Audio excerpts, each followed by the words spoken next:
പരിശുദ്ധാത്മാവേ എന്നിൽ വന്നു നിറയണമേ. പരിശുദ്ധാത്മാവേ കൃപ ചൊരിയണമേ. പരിശുദ്ധാത്മാവേ ശക്തി പകരണമേ. പരിശുദ്ധാത്മാവേ കൃപ ചൊരിയണമേ. പരിശുദ്ധാത്മാവേ ശക്തി പകരണമേ. പരിശുദ്ധ പരമദിവ്യകാരുണ്യ നാഥനായ ഈശോയ്ക്ക് എന്നേരവും ആരാധനയും സ്തുതിയും വീഴ്ചയും ഉണ്ടായിരിക്കട്ടെ. നിത്യസ്തുതിക്ക് യോഗ്യനായ പരിശുദ്ധ പരമദിവ്യകാരുണ്യ നാഥനായ ഈശോയ്ക്ക് എന്നേരവും ആരാധനയും സ്തുതിയും വീഴ്ചയും ഉണ്ടായിരിക്കട്ടെ. സ്നേഹത്തോടെ അൽത്താരയിൽ നമ്മുടെ കൂടെയായിരിക്കുന്ന പരിശുദ്ധ പരമദിവ്യകാരുണ്യ നാഥനായ ഈശോയ്ക്ക് എന്നേരവും ആരാധനയും സ്തുതിയും വീഴ്ചയും ഉണ്ടായിരിക്കട്ടെ. സ്നേഹനാഥനായ ഈശോയെ, കരുണയോടെ ഞങ്ങളെ നോക്കി ഞങ്ങളുടെ ജീവിതത്തിലേക്ക് നിന്റെ വലിയ കരുണ ചൊരിയുന്ന നല്ല തമ്പുരാനെ, ഈ കരുണയുടെ തിരുമണിക്കൂറിൽ പൂർണ്ണമായി നിന്റെ കരുണയിൽ ആശ്രയിച്ചുകൊണ്ട് ഞങ്ങളിതാ നിന്റെ മുമ്പിലായിരിക്കുന്നു. ഈശോയെ, ഈ ഒരു മണിക്കൂർ സമയം കാൽവരിയിൽ ഞങ്ങൾക്ക് വേണ്ടി ഇത്രമാത്രം പീഡകൾ അനുഭവിച്ച് അവാച്യമായ വേദനയോടെ ഞങ്ങളുടെ പാപങ്ങൾക്ക് വേണ്ടി പീഡകൾ സഹിച്ച സമയമാണ്.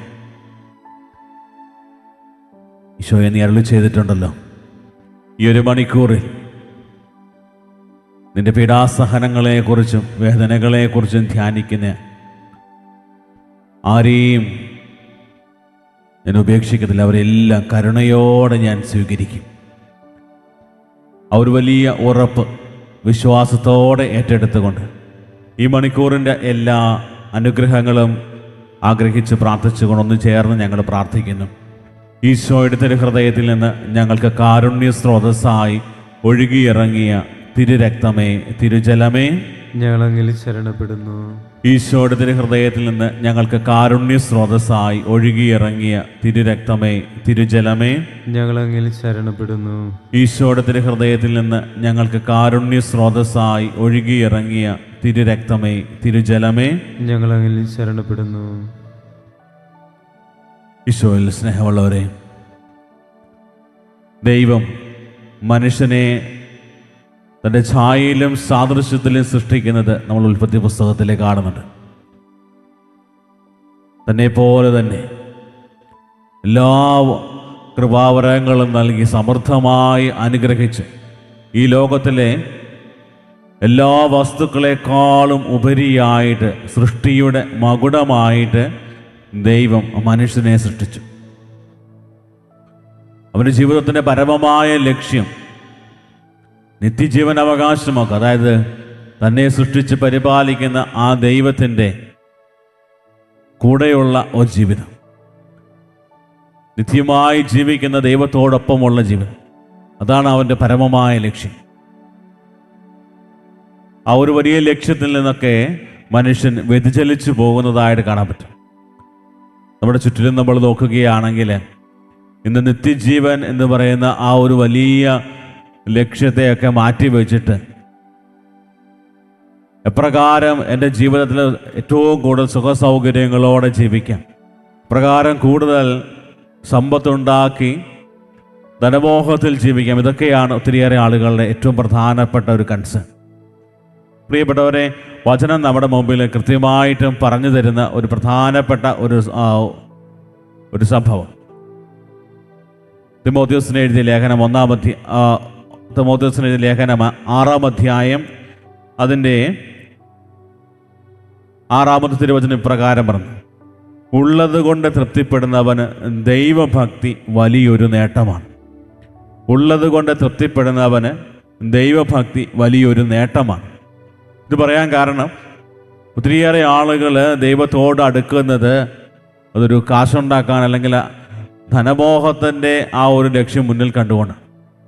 എപ്രകാരം കാശുണ്ടാക്കാം അല്ലെങ്കിൽ എപ്രകാരം സമ്പന്നനാകാം, ആ ആഗ്രഹത്തോടു കൂടെ ദൈവത്തോട് ചേർന്ന് നിൽക്കുന്ന ഒത്തിരിയേറെ ആൾക്കാരെ കാണാൻ പറ്റും. പൗലോസ് പറയുകയാണ്, ഉള്ളത് കൊണ്ട് തൃപ്തിപ്പെടുന്നവന് ദൈവഭക്തി വലിയൊരു നേട്ടമാണ്.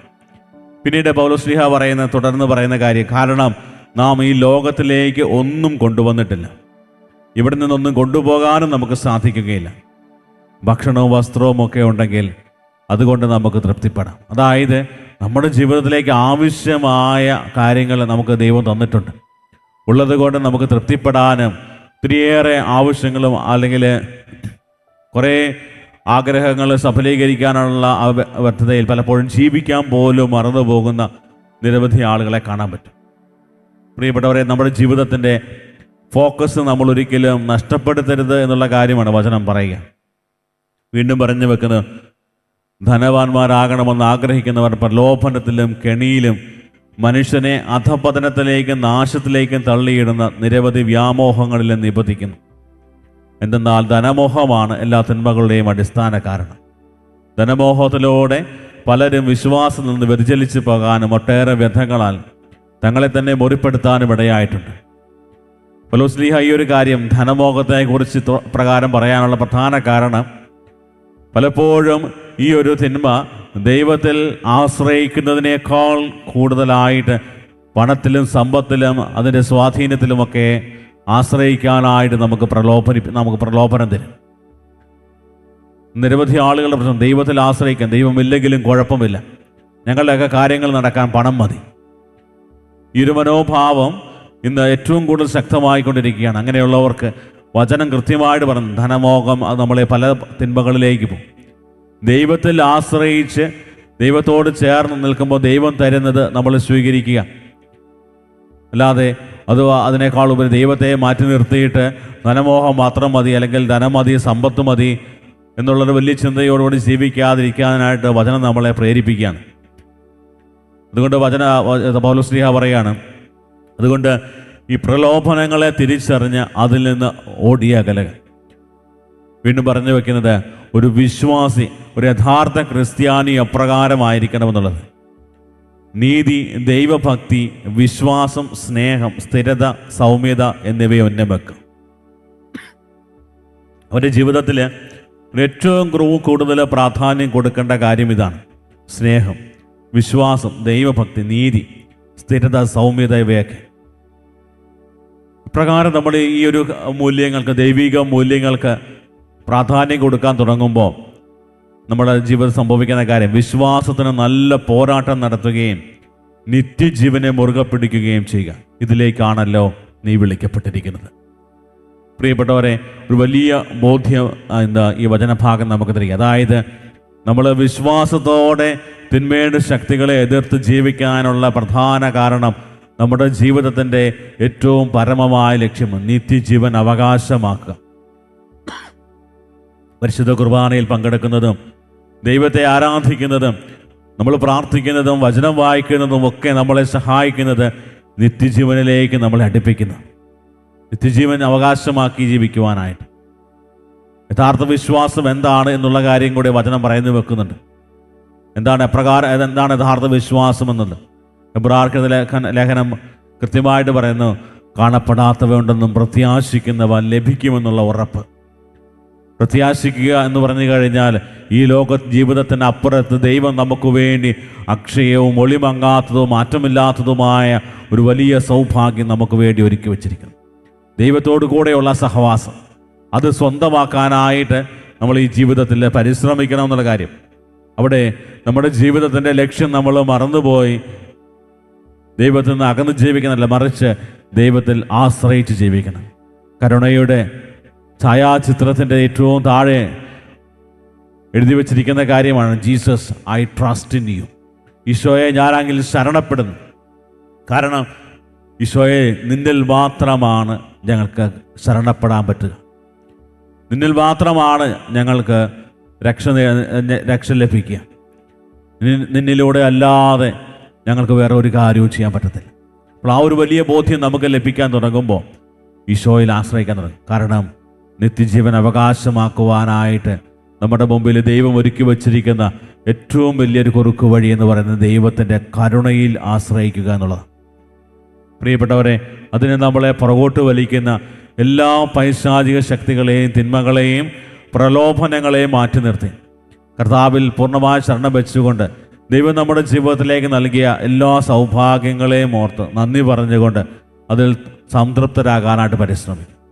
പലപ്പോഴും മറ്റുള്ളവർക്ക് എന്നെക്കാൾ കൂടുതൽ കിട്ടി, അവർക്ക് കൂടുതൽ കാര്യങ്ങൾ ലഭിച്ചു എന്ന് പറഞ്ഞുകൊണ്ട് അസൂയപ്പെട്ടുകൊണ്ടിരിക്കേണ്ട ആവശ്യമില്ല. മറിച്ച് അതിനേക്കാൾ ഉപരിയായിട്ട് എൻ്റെ ജീവിതത്തിൽ ദൈവം എനിക്ക് തന്ന കഴിവുകൾ എന്തൊക്കെയാണ് എന്ന് ഞാൻ തിരിച്ചറിയുകയും അതനുസരിച്ച് എൻ്റെ ജീവിതത്തെ ക്രമപ്പെടുത്തുകയും മറ്റുള്ളവർക്ക് ദൈവം നൽകിയ അനുഗ്രഹങ്ങളെ ഓർത്ത് അവരോട് ചേർന്ന് നന്ദി പറയാനൊക്കെ പരിശ്രമിക്കുമ്പോൾ ആത്മീയമായ അല്ലെങ്കിൽ ഒരു വലിയ വിശ്വാസ വളർച്ച നമ്മളിൽ സംഭവിക്കും. ഇന്ന് പലപ്പോഴും നമുക്ക് നഷ്ടപ്പെട്ടുകൊണ്ടിരിക്കുന്ന ഒരു പ്രധാനപ്പെട്ട ഒരു മേഖലയാണിത്. മറ്റുള്ളവരുടെ നന്മയിലും ഉന്നമനത്തിലും നമ്മൾ സന്തോഷിക്കുന്നതിന് പകരമായി അതിൽ അസൂയപ്പെട്ടു. വീണ്ടും വചനം നമ്മളെ ഓർമ്മപ്പെടുത്തുന്ന കാര്യം തിമോഥെയോസിന് എഴുതിയ ലേഖനം 6-ാം അധ്യായം അതിൻ്റെ 6-ാം തിരുവചനം, ഉള്ളത് കൊണ്ട് തൃപ്തിപ്പെടുന്നവന് ദൈവഭക്തി വലിയൊരു നേട്ടമാണ്. പ്രിയപ്പെട്ടവർ, ഈ ഒരു വലിയ ചിന്തയോടുകൂടെ നമ്മൾ ദൈവത്തിൻ്റെ കരുണയിൽ ആശ്രയിച്ച് കർത്താവേ നീ തന്ന എല്ലാ അനുഗ്രഹങ്ങൾക്കും നന്ദി പറയുന്നു. ദിവികാരനാഥൻ്റെ ആശീർവാദത്തിനായി നമ്മൾ ഒരുങ്ങുന്ന സമയമാണ്. നമ്മുടെ എല്ലാ പ്രാർത്ഥനകളും നിയോഗങ്ങളും ദൈവസന്നിധിയിൽ സമർപ്പിക്കും. വ്യക്തിപരമായ നമ്മുടെ നിയോഗങ്ങളും പ്രാർത്ഥനകളും വിശ്വാസ ജീവിതത്തിൽ ആഴപ്പെടുവാനായിട്ടുള്ള നിയോഗമെല്ലാം കർത്താവിൻ്റെ കരങ്ങളിൽ കൊടുക്കാം. ഈശോയെ, നിത്യജീവൻ അവകാശമാക്കണമെന്നുള്ള ആ ഒരു വലിയ വിളി പലപ്പോഴും മറന്നുപോയി. അതിനേക്കാൾ ഉപരിയായി ഈ ലോകത്തിൻ്റെ എല്ലാ മോഹങ്ങൾക്കും കീഴ്പ്പെട്ടു പോയിട്ട് ഈശോയെ, യഥാർത്ഥ ബോധ്യത്തിലേക്ക് ഞങ്ങളെ നയിക്കണമേ എന്ന് പ്രാർത്ഥിക്കുന്നു. ഞങ്ങളുടെ കുടുംബങ്ങളെ സമർപ്പിക്കുന്നു.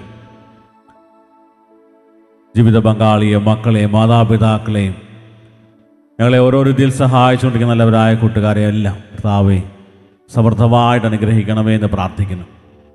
അവരെല്ലാവരും നിന്റെ കാരുണ്യം മനസ്സിലായി കാരുണ്യം പ്രകീർത്തിക്കുന്നവരായി മാറട്ടെ. ഈശോയെ, ശാരീരികവും മാനസികമായ ഒത്തിരിയേറെ ക്ലേശങ്ങൾ അനുഭവിക്കുന്ന രോഗാവസ്ഥയിലായിരിക്കുന്ന ഒത്തിരിയേറെ ആളുകളുണ്ട്. അവരെല്ലാം അങ്ങയുടെ കരങ്ങളിൽ സമർപ്പിക്കുന്നു. അലർജി സംബന്ധമായി കഷ്ടതകൾ അനുഭവിക്കുന്ന മക്കളെയും അവരുടെ എല്ലാ പ്രാർത്ഥനകളും ഞങ്ങൾ സമർപ്പിക്കുന്നു. ലോകത്തിൻ്റെ വിവിധ കോണുകളിലിരുന്ന് ഓൺലൈനിലൂടെ ശുശ്രൂഷയിൽ പങ്കെടുത്ത് പ്രാർത്ഥിക്കുന്നവരുടെ നിയോഗങ്ങൾ അങ്ങ് ഏറ്റെടുക്കണമേ. നമ്മുടെ എല്ലാ പ്രാർത്ഥനകളും നിയോഗങ്ങളും ദൈവസന്നിധിയിൽ സമർപ്പിച്ച് ഈശോയെ, ഞങ്ങളങ്ങിൽ ശരണപ്പെടുന്നുള്ള പ്രാർത്ഥനയോടെ താഴ്സ്വരത്തിൽ ദൈവത്തെ സ്തുതിച്ച് കർത്താവിൻ്റെ ആശീർവാദം നമുക്കിപ്പോൾ സ്വീകരിക്കാം.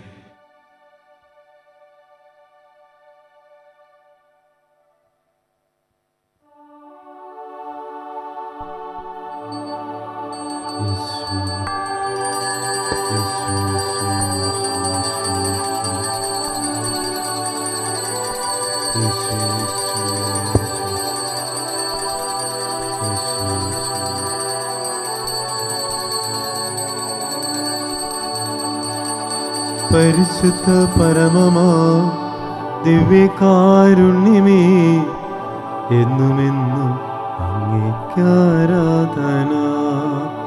പരിശുദ്ധ പരമമാ ദിവ്യകാരുണ്യമേ, എന്നുമെന്നും അങ്ങേക്കാരാധന. പരിശുദ്ധ പരമമാ ദിവ്യകാരുണ്യമേ, എന്നുമെന്നും അങ്ങേക്കാരാധന.